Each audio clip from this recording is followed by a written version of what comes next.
है तो विदेशी निवेशकों को भारत के मार्केट और एसेट्स में निवेश करने पर ज्यादा रिटर्न मिलेगा। हमारे रिपोर्टर जॉर्ज मैथ्यू के मुताबिक सरकार को उम्मीद है कि स्टेट डॉलर वापस भारत आएगा, रुपया संभलेगा।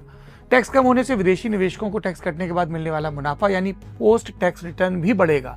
इससे भारत के सरकारी बॉन्ड्स और फाइनेंशियल एसेट्स दुनिया भर के इन्वेस्टर्स के लिए अचानक बहुत अट्रैक्टिव बन जाएंगे। नतीजा, ग्लोबल मार्केट में चल रही उठापटक के बीच भारत में फिर से डॉलर की एंट्री होगी, जिससे हमारे घटते फॉरेक्स रिजर्व को एक बड़ा सहारा मिल सकता है, रुपया संभल सकता है।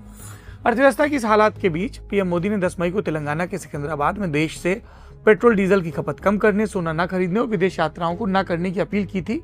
बाइट सुनते हैं, फिर आगे की बात। साथियों, हमें पेट्रोल डीजल का उपयोग कम करना होगा। केमिकल फर्टिलाइजर की खपत 25%, 30%, 40%, 50% उसको घटाए, आधी कर दे।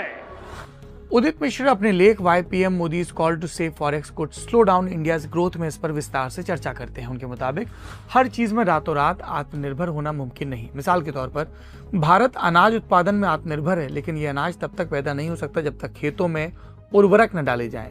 और इस फर्टिलाइजर को, खाद को बनाने के लिए भारत को विदेशों से फीड स्टॉक यानी नेचुरल गैस और नेफ्ता जैसी चीजें इंपोर्ट करनी पड़ती हैं। खाद बनाने की कुल लागत का 80% हिस्सा इसी इंपोर्टेड फ्यूल का होता है। तो अगर हमारी खाद विदेशी तेल और गैस पर निर्भर है तो हम पूरी तरह से फूड प्रोडक्शन में आत्मनिर्भर कैसे हुए? भारत की असली समस्या यह है कि हमारी इकोनॉमी की रफ्तार उतनी नहीं जितनी एक डेवलप्ड नेशन बनाने के लिए चाहिए। ऊपर से हमारा ग्रोथ मॉडल अच्छी क्वालिटी के रोजगार पैदा